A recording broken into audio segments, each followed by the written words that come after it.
भौतिक शास्त्र के अध्याय 15 के अंतर्गत प्रश्न क्रमांक 12 का अध्ययन करना है।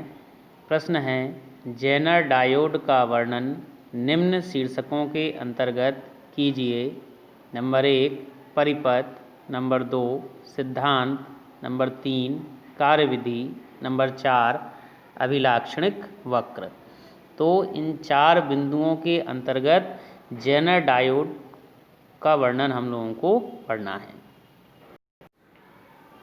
सबसे पहले देखना है कि जेनर डायोड है क्या। यहाँ पर आपको हेडिंग लिख लेना है, जेनर डायोड।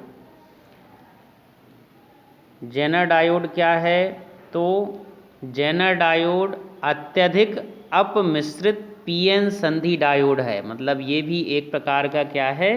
पीएन संधि डायोड है, जो पश्च अवनति में भंजन क्षेत्र में कार्य करता है।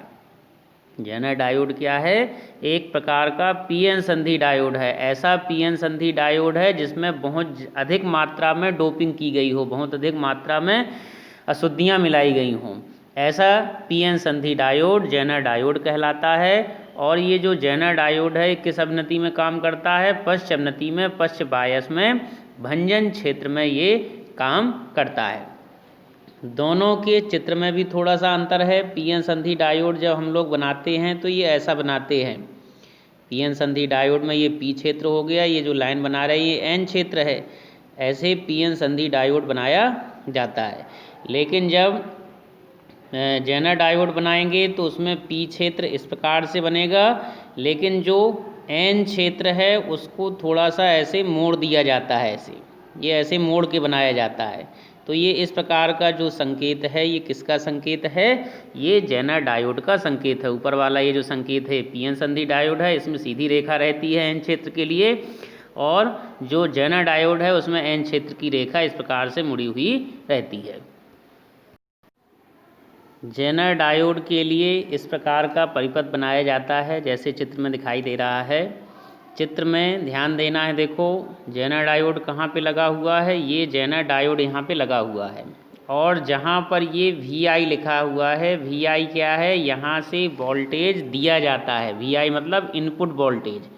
तो जहाँ VI लिखा है यहाँ से वोल्टेज दिया जाता है। इसके बाद यहाँ पर जहाँ पर ये RS लिखा है ये एक प्रतिरोध है, और इसी के नीचे फिर जेनर डायोड को जोड़ा गया है। जेनर डायोड के समांतर क्रम में RL एक परिवर्ती प्रतिरोध यहाँ पर जोड़ा गया है, और इस परिवर्ती प्रतिरोध से 2 वायर निकाली गई हैं। तो यहाँ पर जहाँ पर ये VO लिखा है यहाँ पर हमको आउटपुट वोल्टेज प्राप्त होगा।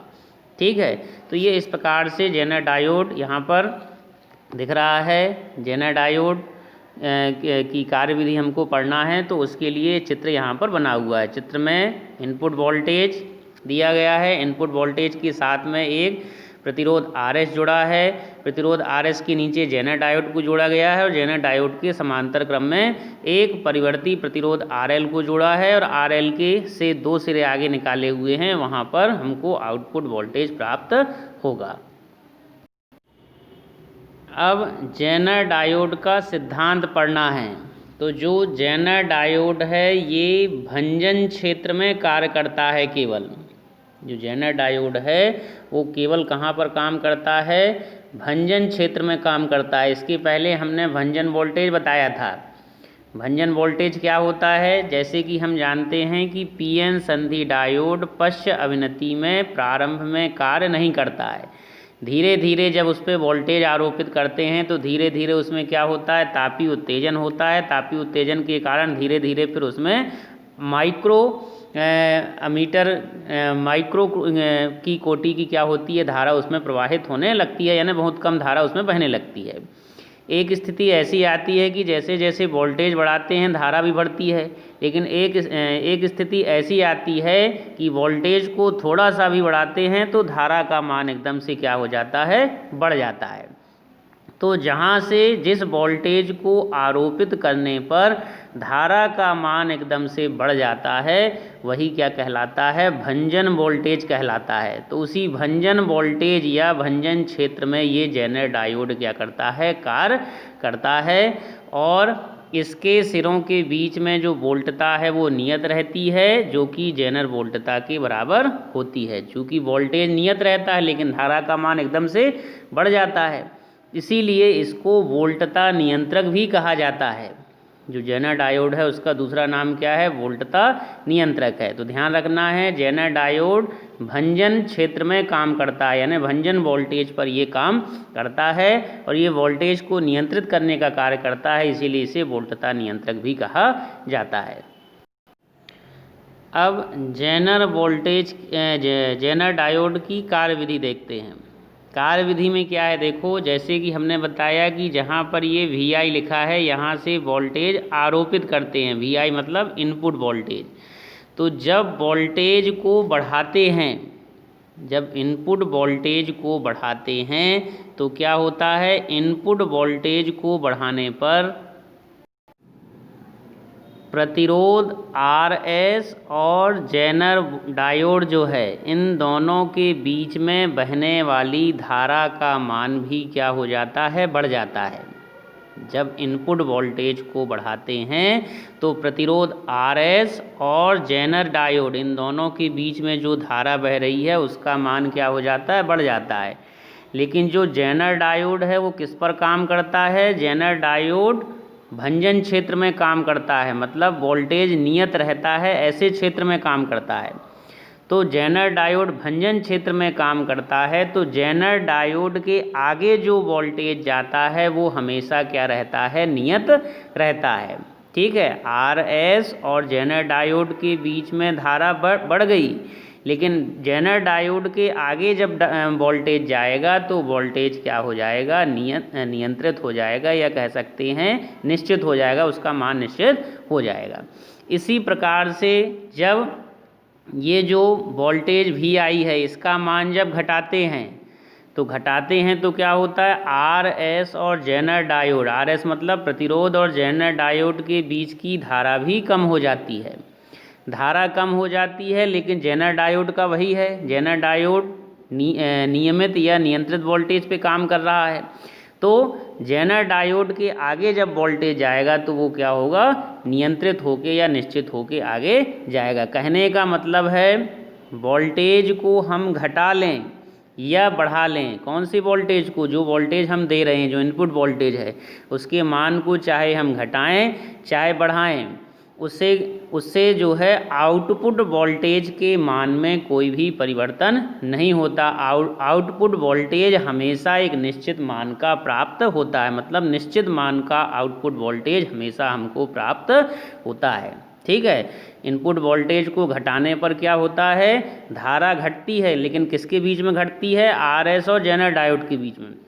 लेकिन जब वही धारा आगे जाती है तो आगे धारा नियत हो जाती है। इसी प्रकार से इनपुट वोल्टेज को जब घटाते हैं तो धारा घटती है और इनपुट वोल्टेज को जब बढ़ाते हैं तो धारा बढ़ती है, लेकिन किसके बीच में, RS और जेनर डायोड के बीच में। इसके आगे जब धारा जाएगी तो उसका वोल्टेज क्या रहता है, नियत रहता है। तो ये इस प्रकार से जेनर डायोड वोल्टेज को क्या कर देता है, नियंत्रित कर देता है, इसीलिए इसको वोल्टेज नियंत्रक भी कहा जाता है।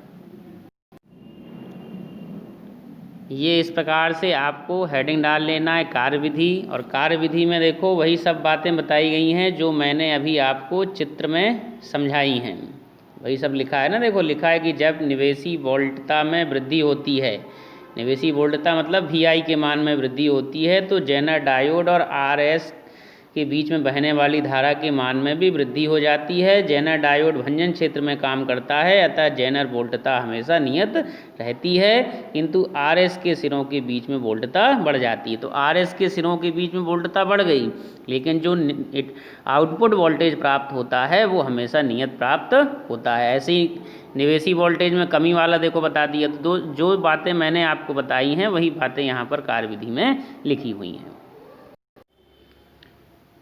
ये इस प्रकार का ग्राफ देखो बनेगा। तो आपको जो ग्राफ है वो ये वाला बनाना है। आपको ये इस प्रकार से ये अक्ष बना लेना है, ये अक्ष बना लेना, इसको x नाम दे देना, इसको y नाम देना। और ग्राफ कौन सा बनाना है? ये वाला ग्राफ, ये इधर वाला आपको बनाना है, पश्च बायस वाला। ऊपर जो ग्राफ बना है ये अग्र बायस का है। तो चूंकि जेनर डायोड अग्र बायस में काम नहीं करता है, तो अग्र बायस वाला ये ऊपर वाला ये वाला ग्राफ आपको नहीं बनाना है, केवल ये नीचे वाला ग्राफ आपको बनाना है। इस ग्राफ में देखो, देख सकते हैं ये इस तरफ बढ़ रहे हैं, इस तरफ बढ़ रहे हैं, मतलब क्या बढ़ रहा है? वोल्टेज भी बढ़ रहा है और धारा भी बढ़ रही है। लेकिन जैसे ही इस स्थिति पे आते हैं, देखो तो इस स्थिति पे आते हैं तो ये एकदम से ग्राफ ये इस तरफ चला गया, इस तरफ चला गया, मतलब धारा का मान एकदम से बढ़ गया। लेकिन वोल्टेज कितना है? वोल्टेज उतना ही है जितना पहले था। भाई इस तरफ जब जाएंगे एक्स अक्ष की ओर, तब वोल्टेज बढ़ेगा ना। तो एक्स अक्ष की ओर नहीं जा रहे हैं, है ना, ये किस तरफ जा रहे हैं? वाई अक्ष की तरफ, इस तरफ जा रहे हैं, मतलब वोल्टेज वही है और धारा का मान एकदम से क्या हो गया? बढ़ गया। एक्स अक्ष पे वोल्टेज को लिया गया है, वाई अक्ष पे धारा को लिया गया। देख सकते हो यहाँ पे लिखा हुआ है, वाई अक्ष पे आई म्यू ए लिखा है ना, तो ये आई क्या है? धारा है। तो वाई अक्ष पे धारा लिया, तो वाई अक्ष की ओर ये इस प्रकार से ग्राफ बढ़ रहा है, मतलब धारा बढ़ रही है। लेकिन ये इधर नहीं जा रहा है एक्स अक्ष की ओर, मतलब वोल्टेज नहीं बढ़ रहा है। इसका मतलब वोल्टेज वही है, धारा एकदम से क्या हो गई? बढ़ गई। तो आपको ये इस तरफ वाला ग्राफ बनाना है, अग्र बायस वाला ग्राफ आपको नहीं बनाना है। अक्ष केवल आपको एक्स और वाई लिख लेना है और ये ग्राफ आपको बना लेना है। ठीक है।